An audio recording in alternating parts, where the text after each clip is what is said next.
இப்போ என் கண்ணு முன்னாடி வந்தது என் சொந்த குடும்பம், அப்புறம் பப்பா, சுந்தரி அம்மா அந்த டைம் இருந்தாங்க, என்னுடைய சமுதாயம். நான் இப்போ பாஸ்டராக இருந்தனால நிறையா ஜனங்களை நடத்திட்டு இருந்தனால இவங்க எல்லாம் வந்தாங்க. இப்போ எனக்கு தெரிந்தெடுப்பு இதை தெரிந்தெடுக்கட்டுமா இல்லை அந்த பொண்ணை தெரிந்தெடுக்கட்டுமா அப்படின்னு ஒரு ஸ்டேஜுக்குள்ளே போனேன்.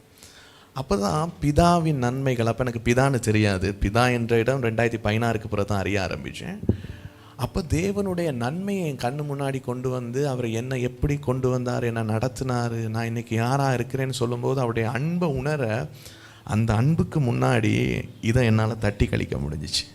நான் முடிவு பண்ணேன், இல்லை நான் தராசில் இந்த பக்கத்தை சூஸ் பண்ணுறேன்னு சொல்லி நான் தேவனுடைய விருப்பம் என்னவோ என் சித்தத்தின்படி அல்ல, அவர் எதை விரும்புகிறாரோ என் வாழ்க்கைக்கான அவருடைய லட்சியம் நோக்கம் என்னவோ தைரியமாக நான் ஒரு தீர்மானம் எடுத்தேன். இவங்களுக்கு நான் நோ சொல்ல போகிறேன்னு சொல்லி அவங்கள நோ சொல்லி அன்றையோடு பிளாக் பண்ணேன். இத்தனை வருஷம் ஆகுது, நான் அவங்கள பார்க்கவும் இல்லை, பேசவும் இல்லை. ஏன்னா எனக்கு அவர் தான் முக்கியமாக தெரிஞ்சிச்சு, என் குடும்பம் தான் எனக்கு தெரிஞ்சிச்சு. ஏன்னா நம்ம தேவ ஊழியக்கார குடும்பம். அப்புறம் தேவன் என்னை பயன்படுத்தினதில் நிறைய பேருடைய வாழ்க்கையை மாற்றியிருக்காரு, அதெல்லாம் பார்த்துருக்கேன். அதெல்லாம் கண்ணு முன்னாடி வரும்போது எனக்கு அது பெருசு இல்லை, இந்த வழியை தான் நான் முடிவெடுப்பேன் அப்படின்னு சூஸ் பண்ணிடுறது. ஆமாப்பா, பைக்கை எடுத்துகிட்டு போயிட்டு கம்யூனிகேஷனில் இருந்து அவங்க நம்பர் ஒவ்வொரு நம்பருக்கு ட்ரை பண்ணுவேன், அழுந்து ஏன்னா நம்பரை பிளாக் பண்ணிட்டாங்க.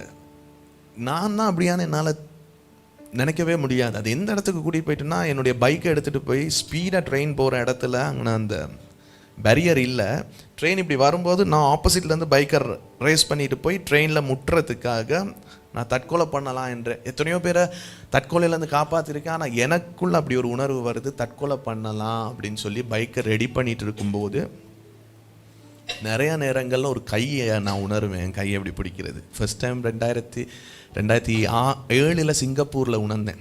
ஒரு ப்ராஸ்டியூஷன் சென்டரில் என்னுடைய ஹாக்கி நேஷனல் டீம் பிளேயர்ஸ் எல்லாம் என்னை கூட்டிகிட்டு உள்ளே போகிறாங்க.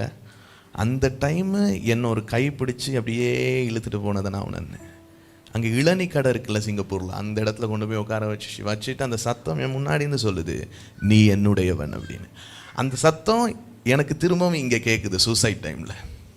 இல்லாட்டி மோதி இருப்பேன், அந்த கை என்னை இப்படி திரும்பியும் பிடிச்சிச்சு. ஆனால் சூசைட் பண்ணலை.